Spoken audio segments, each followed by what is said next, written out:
வணக்கம் உறவுகளே, நான் உங்கள் தர்மினி. நாங்கள் நல்ல சுகமாக இருக்கிறோம், நீங்களும் நல்ல சுகமாக இருக்க வேணும்னு சொல்லிக்கொண்டு இன்றைக்கு நான் என்ன சாப்பாடு செய்து காட்ட போகிறேன்னு சொன்னால் சோளன் பொரி தான் இன்றைக்கு உங்களுக்கு செஞ்சு காட்ட போகிறேன். அதாவது இது சின்னாக்கள் பெரியாக்களுக்கு எல்லாம் இது ஒரு நல்ல ஒரு விருப்பமான பொரி தான். இந்த பொரி செய்து காட்ட போகிறேன். அதாவது பழைய முறைப்படி தான். என்னென்னு சொன்னால் இது சின்ன வயசுல இருந்து நாங்கள் அந்த பிங்க் கலர் ஒரு ரோஸ் கலரில் வரும், அதை கண்ட உடனேயே நாங்கள் உடனே வாங்கி கொண்டு ஓடி வர்றேன்னு சொன்னால் நாங்கள்லாம் நல்ல சிவப்பாக இருக்குமோன்னு சொல்லி அவ்வளோ ஒரு சந்தோஷப்படுற நாங்கள் எங்கே கண்டாலுமே அழுது குளறி வாங்கி போடுவோம். அதை கண்டிப்பாக அதே சோளன் பொரியை தான் இன்றைக்கு உங்களுக்கு செஞ்சு காட்ட போகிறேன். இப்போ நாங்கள் நீங்கள் கலரிங் பாவிக்காமலும் இந்த சோளன் பொரியை செய்து கொள்ளலாம். நான் புட் கலரிங் விட்டு தான் இன்றைக்கு இதை செய்து காட்ட போகிறேன்.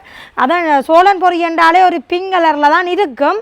இப்போ நல்ல வெள்ளை கலர்லையும் செய்யணும். லைட்டாக நான் நினைக்கிறேன் அதில் கலரிங் போடாமல் செய்யணும் போல இருக்குது. நான் இன்றைக்கு பார்ப்போம், ட்ரை பண்ணி பார்ப்போம். பிங்க் கலரில் தான் நான் இன்றைக்கு ஆரம்பிக்க போகிறேன், எப்படி செய்யலாம்னு சொல்லி. வாங்க இப்போ நாங்கள் அந்த சோளம் பொரியை செய்யலாம். அதுக்கு முன்னாடி யாராவது எங்களோட வீடியோக்குள்ளே புதுசாக வாருங்கன்னு சொன்னால் மறக்காமல் சப்ஸ்கிரைப் பண்ணுங்க.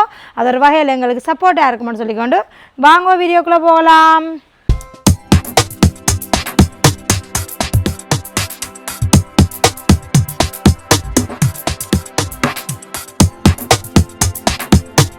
நாங்கள் தேவையான பொருட்களை பார்க்கலாம். சோளம் நான் 150 கிராம் அளவில் சோளம் எடுத்துருக்குறேன். பாருங்கள், இந்த மாதிரி சோளம். அது நீங்கள் கழுவியோ ஒன்றுமே பாவிக்க தேவையில்லை. நல்ல வடிவாக நீங்கள் துடைச்செடுத்தா காணுவேன்னு சொன்னால் இதை கழுவினா இப்போ சோளம் பொரியாது. அடுத்தது புட் கலரிங் எடுத்துருக்கிறேன்.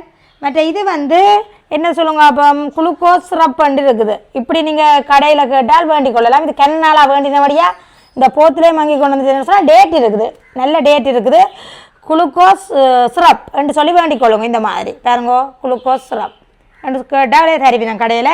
இதில் பெரிய போத்திலும் இருக்குது, சின்ன போத்திலும் இருக்குது. நான் இப்படி சின்ன போத்தில் அளவில் வேண்டி வச்சுருக்கிறேன். அடுத்தது முக்கியமாக சீனி. இந்த 4 பொருள் தான் இப்போ இதுக்கு தேவையான பொருட்கள். 3 பொருள் காணுமே. என்னென்னு சொன்னால் நீங்கள் புட் கலரிங் சேர்க்காட்டா இதோடு தான் எனக்கு 4 பொருள் தேவைப்பட்டிருக்குது. சீனி நான் தேவைக்கேற்ற மாதிரி தான் எடுக்க போகிறேன்.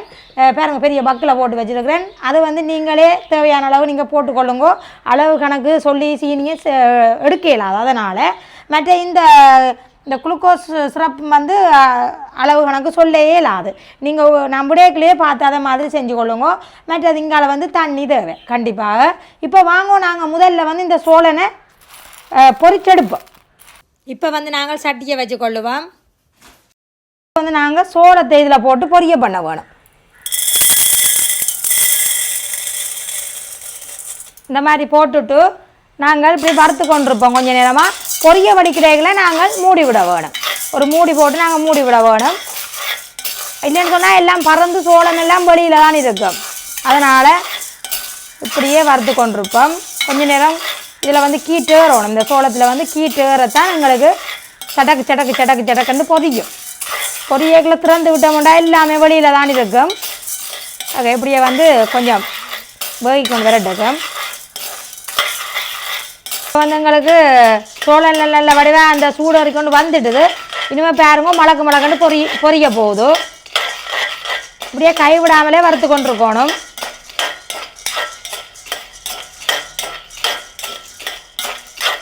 பார்த்தீங்களா, இந்தா வந்துட்டாரு. இனிமேல் சடக்கு சடக்குன்னு பொரிய போகுதா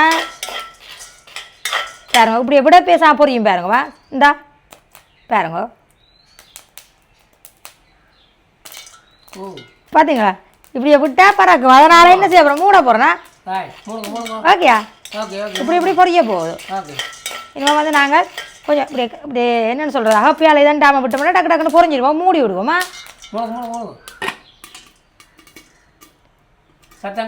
சத்தம் கேட்கும் பாருங்க, கொடக்கு போடக்கண்டா.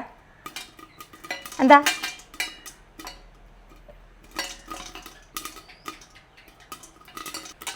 பாருங்க பொரிஞ்சு ஒன்று இருக்குது. இடைக்கிட நீங்கள் அந்த கிண்டி விடணும்னு சொன்னால் ஒரு காய்ந்த அப்படி மூடிய மெல்லமாக அப்படி திறந்துட்டு இப்படி இப்படி ஒரு கிண்டி விட்டீங்கன்னா டக்குன்னு பொரிஞ்சிடும். பாருங்க, தெரியுதா அந்த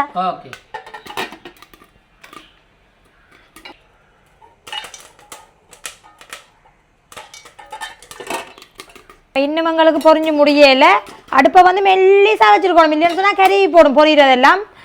அந்த சத்தம் நிற்கத்தான் நாங்கள் இதை எடுக்க வேணும். இல்லைன்னு சொன்னால் இப்போ பொரியாமலும் வரும் சோளமாக.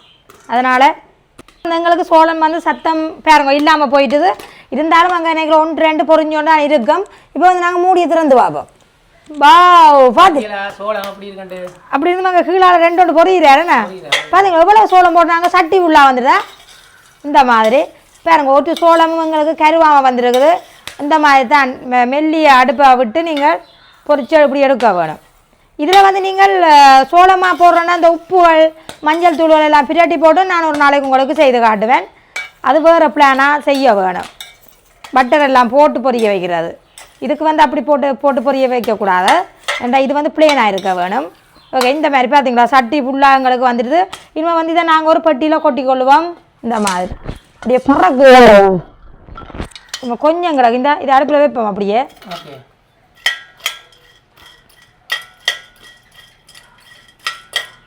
சில சோளம் பொரியாது,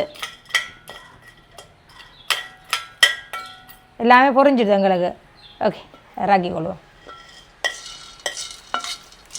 எங்களுக்கு சோளம் வந்து ரெடி ஆகிட்டு சுட்டு கொண்டிருக்குது. இது கொஞ்சம் அங்கால பக்கம் ஒரு பக்கமாக ஆற வைப்போம்.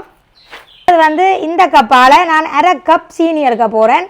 ஏன்னா கொஞ்சம் கொஞ்சமாக தான் நான் உருண்டை பிடிக்க போகிறேன், பொரிய பிடிக்க போகிறேன். அதனால் இதில் 1/2 கப் சீனி போட போகிறேன். இந்த மாதிரி இப்போ வந்து சட்டியில் வந்து நாங்கள் போட்டுக்கொள்ளுவோம் சீனியை. தண்ணி வந்து நான் அளவு கணக்க பாருங்க இதுலேயே உங்களுக்கு தெரியும். இந்த சீனிக்கு மேலே தண்ணி நின்றா சரி, இந்த மாதிரி விட்டால் சரி. இனிமேல் வந்து நாங்கள் அடுப்பில் வச்சுட்டு இதை காய்ச்சி கொள்ளுவோம். சீனி பாவுன்ற பதம் பார்க்குறேன்னு சொன்னால் இந்த சீனி முழுக்க முதல்ல வடிவாக கரைய வேணும். கரைஞ்சா பிறகு தான் உங்களுக்கு அந்த பதத்தை நான் சொல்லுவேன். பாருங்க இந்த சீனி வந்து நல்ல வடிவாக கரைஞ்சி இந்த மாதிரி கொதி வந்துடுது.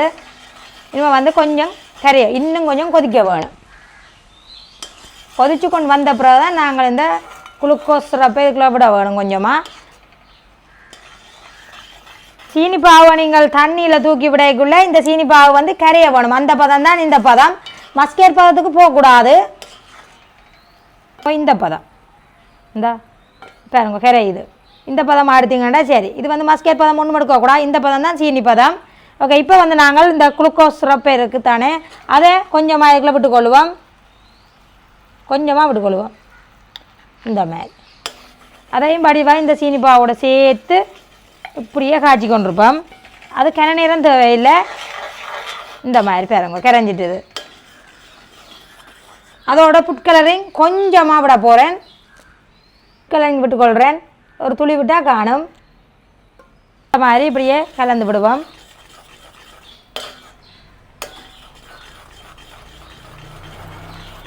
நீங்கள் எவ்வளவு கலர் உங்களுக்கு வேணுமோ அந்தளவுக்கு ஏற்ற மாதிரி நீங்கள் விட்டுக்கொள்ளலாம். இப்படி இருக்குது நல்ல டாகாக வந்து நாங்கள் சோளம் போட லைட்டாக வரும். நாங்கள் சோளம் எடுத்து இதுக்குள்ளே போட வேண்டியதான். உங்களுக்கு அளவாக அதுக்குள்ளே எவ்வளோ சீனிப்பாக எடுத்தீங்களோ அந்த அதுக்கு ஏற்ற மாதிரி அளவாக போட்டு பிரட்டுங்கோ. இந்த மாதிரி சின்ன ஒரு வேலை தான். இந்த மாதிரி இப்படி போட்டு பிரட்டி கொண்டிருப்போம்.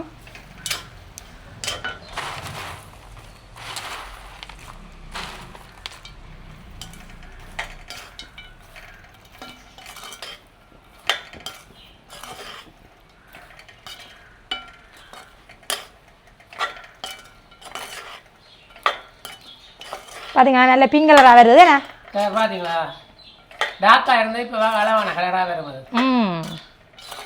இன்னும் கொஞ்சம் நேரம் வருவோம்மா. கொஞ்சம் இப்படி பிரட்டி விட சரி.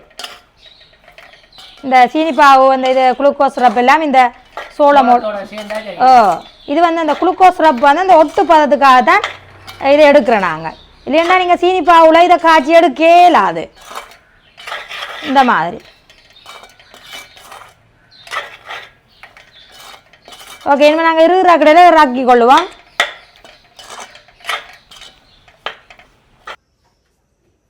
இப்போ வந்து நாங்கள் வேறு ஒரு டிஷ்ஷில் கொட்டி கொள்ளுவோம். இந்த மாதிரி இது சூடாடுற கடையிலே நாங்கள் இதை உருண்டை பிடிச்சி எடுக்கணும். பாருங்க இது சரியான சூடு சுடுவது.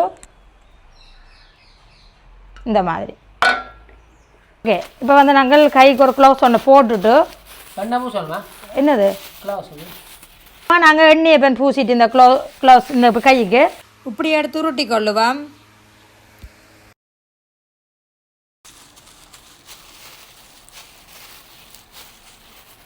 உருண்டை உங்களுக்கு தேவையா அந்த அளவுக்கு ஏற்ற மாதிரி இப்படி கையில் சைஸாக எடுத்துக்கொள்ளுங்க சோளமே.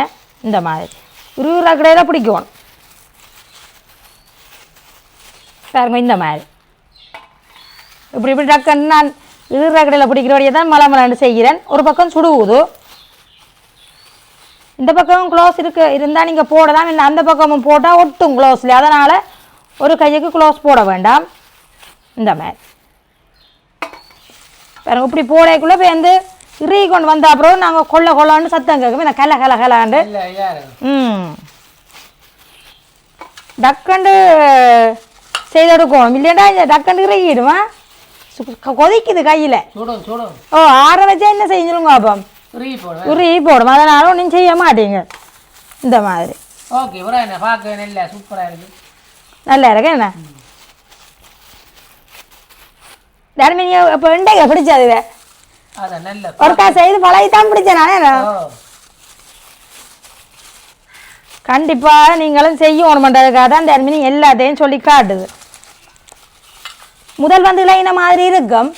அது எல்லாம் 10 நிமிஷம் காணும். ஓ இது எல்லாரும் பிடிப்பிடும் நீங்கள் நினைக்கிறீங்களோ? அது பதம் கஷ்டம். ஆனால் நீங்கள் சிம்பிளாக செய்யலாம் இதை பார்த்தா. ஓ சிம்பிளாக செய்து கொள்வீங்க. இதெல்லாம் இப்போ தெப்பங்களை அண்டி செய்கிறேன் என்ன எல்லாரும் பொங்கலுக்கெல்லாம் செய்து சாப்பிடுவோம். இந்த மாதிரி சின்ன பிள்ளைகளுக்கெல்லாம் கண்டிப்பாக பிடிக்கும் நல்லா.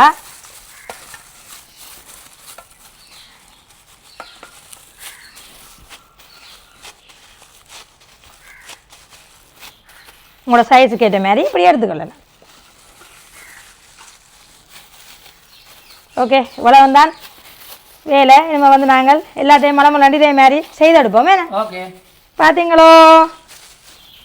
பார்த்தீங்களா மூன்று பொருளை வச்சு இனிமேல் நாங்கள் இப்போ எல்லாம் எடுத்து முடிச்சுட்டோம் தானே. இனிமேல் நாங்கள் உருண்டையாக செயற்படுத்தலாம் இனிமேல் இந்த மாதிரி. சரியா இதேன்னு போடுறோம் சொல்லுங்க, அள்ளும் கை க்ளோஸ் போடுறதோ. இது ஒரு பக்கமாக கிடந்து இறுகி கொண்டு வரட்டுக்கும். இவங்க இப்போவே கொலொண்டு பெருகுது என்ன. இந்த இனிமேல் வந்து இந்த சோளத்தை நாங்கள் இதே மாதிரி செய்தெடுப்போம். இதே சட்டியிலேயே திருப்பவும் நான் சீனி போட்டுக்கொள்கிறேன். சட்டி வந்து கழுவித்தான் செய்யணும் மண்டி இல்லை.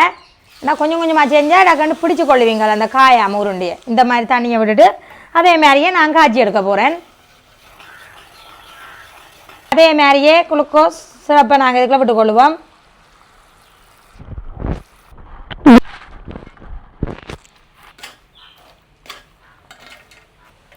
இந்த மாதிரி வடிவா பிரட்டி விட்டோம்டா. சரி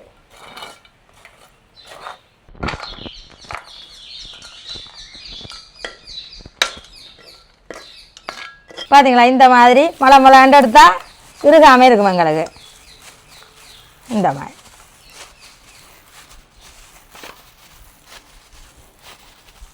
இப்போ வந்து சோளம் பொரியெல்லாம் நாங்கள் செய்து முடிச்சிட்டோம். பாருங்க என்ன அழகாக இருக்குன்னு சொல்லி டார்க் கலர் லைட்டில் எல்லாம் போட்டு ஃபுட் கலரிங் செய்து வச்சுருக்கிறேன். இஞ்சால வந்து இஞ்சா லைட்டாக வேணுமான ஆக்களுக்கு லைட்டாக பார்த்தீங்களா கலகலாண்டு இருக்குது. அதே மாதிரி தான் இதுவும் இருக்கும் கலகலாண்டு. இது கொஞ்சம் காஞ்சி கொண்டு வேற வேணும். பார்த்தீங்களா டொக்கு டொக்கு டொக்கொண்டு சத்தம் உங்களுக்கு பார்த்தாலே விளங்கும். எல்லா கலர்லேயும் வர மாதிரி செய்து வச்சாச்சு. இனிமேல் வந்து இப்படியே எல்லாம் கொஞ்சம் இறுகி கொண்டு வர நாங்கள் எதுவும் போத்தல்களில் போட்டு வச்சுட்டு சாப்பிட வேண்டியதான். நல்ல இதாக இருக்கும். இப்போ உண்டை சாப்பிடுவாங்க எப்படி இருக்குன்னு சொல்லியா.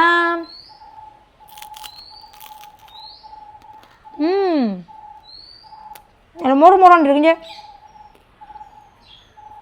இது வந்து பிச்சை எடுக்கிறது கொஞ்சம் கஷ்டம். இங்கே பிச்சை எடுக்கலாம்.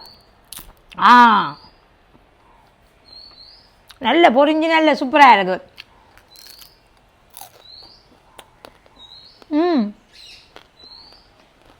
நீங்கள் சாப்பிட வரே இல்லையா?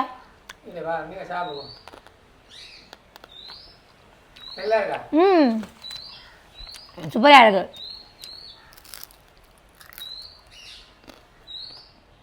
அப்படியே கடையில் வாங்குற நினைக்கிறாங்க. அவர் காது வைக்கல, ஒரு ஃபோன் பார்த்து பண்ணிக்கிறார். அவர் வந்துடுவார். தம்பி தோளில் படுத்துருக்கான். தம்பிக்கு நல்லா பிடிக்கும். அவன் இப்போ நிறுத்தி அவள் ஒளிம்பியிருக்கிறான். அவனையும் சாப்பிடுவான். கண்டிப்பாக அவரோட உங்களுக்கு இதை எனக்கு வந்து ஸ்டார்ட்டில் நான் செய்ய வலிக்கிறதுக்குலாம் கஷ்டமாக தான் இருந்தது. ஆனால் கண்டிப்பாக இது சுவா சீனி பாவெல்லாம் கடுமையாக காய்ச்சல் மண்டியில் அப்படியே கொதி வேற அப்படியே போட்டிங்கன்னு சொன்னால் சரி அதுக்குள்ளே போடுறோம் இதுவெல்லாம் எல்லாத்தையும். ஓகே கண்டிப்பாக நீங்களும் இதே மாதிரி செஞ்சு சாப்பிடுங்கோ. நல்ல டேஸ்டாகவும் இருக்குது. சின்ன பிள்ளைகளெல்லாம் கலரை கண்டோடனே உடனே அம்மா செஞ்சு தாங்கன்னா சொல்ல போயினோம். ஓகே